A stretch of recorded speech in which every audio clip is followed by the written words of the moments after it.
केला बेचने वाली चुड़ैल। एक बार की बात है, जादूपुर नाम के एक गांव में करतब दिखाती एक औरत एक रेड्डी के लिए गांव में आती है। आइए आइए मेहरबान कदरदान, खाइए रोहड़ा के ताजे ताजे केले। कभी खाए नहीं होंगे ऐसे केले, पीले पीले केले खाइए। ये कहकर रोहड़ा हाथों में 4 केले लिए उन्हें सर्कल में जोर जोर से हवा में उछालती हुई करतब दिखाती है, जिसे देखकर आसपास के सारे बच्चे अपने अपने मम्मी पापा से उस औरत के पास जाने की जिद करने लग जाते हैं। पापा, ऐसा तो सर्कस में बॉल से होता है ना, ये आंटी तो केले से कर रही है। चलिए ना पापा, देखते हैं। रोहड़ा एक पतली सी तार पर चलती हुई केलों से करतब दिखाती है। आते जाते सभी लोग बाहर रुककर उसके करतब देखते हैं और वाह वाही करते नहीं थकते। जैसे ही एक आदमी पास आकर उसे पैसे देने लग जाता है, तब वो कहती है, अरे नहीं नहीं साहब, मैं करतब तो बच्चों के मन को बहलाने के लिए करती हूँ। धंधा तो मेरा केले का है। पीछे देखो मेरी रिड्डी, जो भी मेरे केले खाएगा मेरी तरह चुस्त दुरुस्त और तंदुरुस्त हो जाएगा।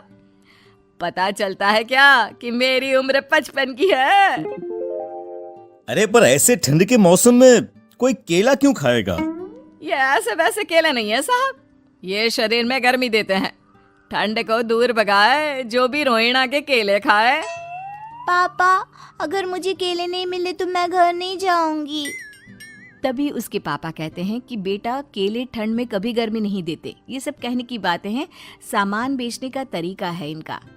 पर पिंकी नहीं मानती। मैं केले खाऊंगी। पिंकी की जिद के आगे नत्थू हार जाता है और उसे केले खरीद कर दे देता है। पिंकी खुश होकर केले घर ले आकर खाती है। अब मैं भी करतब करूंगी, कितना मजा आएगा। जादुई केले। पिंकी पहला केला खत्म भी नहीं करती कि वो बेहोश हो जाती है। दूसरे केले से एक काला धुआं आता है और रोहड़ा चुड़ैल बनकर बाहर निकल आती है। मेरे भूतिया केले बच्चे न खाए, ऐसा हो ही नहीं सकता। जादूपुर वालों, कब तक बचोगे? आ गई हूं मैं रोहड़ा, जिसका कोई नहीं कर सकता सामना। रोहड़ा पिंकी को गोद में उठाकर काले धुएं में कहीं गायब हो जाती है। शाम के वक्त नत्थू घर लौटता है और पिंकी को घर में ना पाकर उसकी माँ से कहता है, माँ पिंकी कहाँ है? अरे बेटा, उसे तो तू सुबह करतब दिखाने ले गया था ना, फिर कहाँ वापस आए तुम दोनों? मुझे लगा तू उसे अपने साथ मंडी ले गया होगा। हे भगवान, मेरी बच्ची कहाँ गई? मैं उसे घर ही तो छोड़कर गया था माँ। नत्थू गांव के घर कोने में अपनी बेटी को ढूंढता है, पर उसे वो कहीं नहीं मिलती। परेशान होकर आखिर रो रो कर नत्थू हिम्मत हार कर घर लौट आता है। अगली सुबह रोहड़ा फिर से करतब दिखाने आती है और इस बार पिंकी की तरह रोनी केले खरीद लेता है। 50 रुपए दिए थे पापा ने, सारे पैसों की मैंने केले खरीद लिए हैं।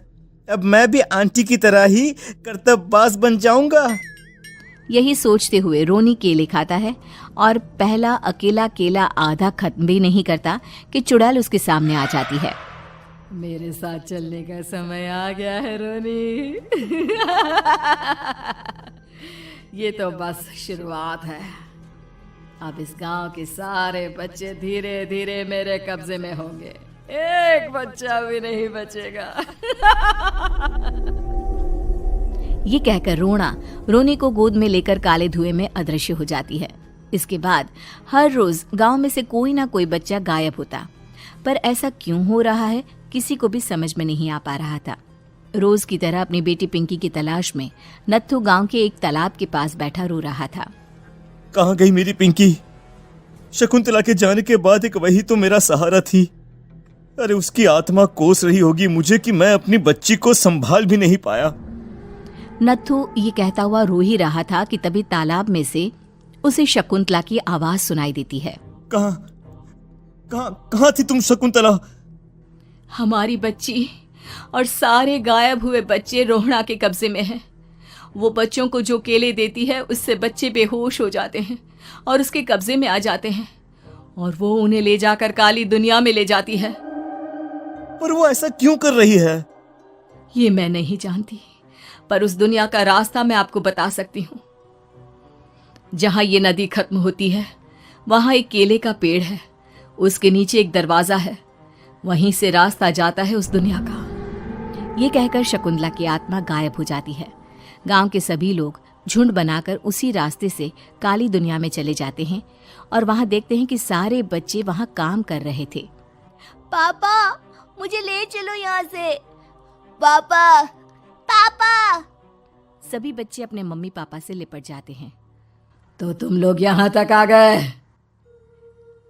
क्यों हमारे बच्चों को पकड़ लिया तूने?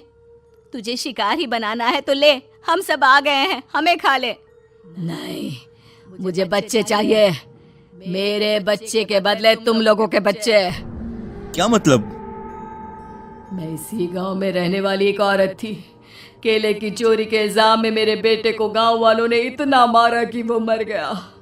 उसी दिन मैंने ठान लिया कि गांव वालों का भी वही हाल करूंगी।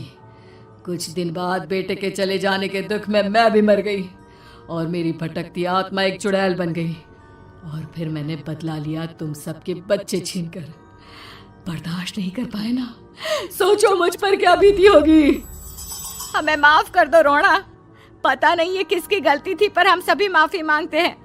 हमारी खुशियां लौटा दो, तुम भी तो एक माँ हो। गांव वालों की बात सुनकर रोना का मन पिघल जाता है और वो बच्चों को छोड़ देती है। उसके बाद काली दुनिया बच्चों के लिए जादुई दुनिया बन जाती है। अब कोई भी कभी भी वहां आ जा सकता था।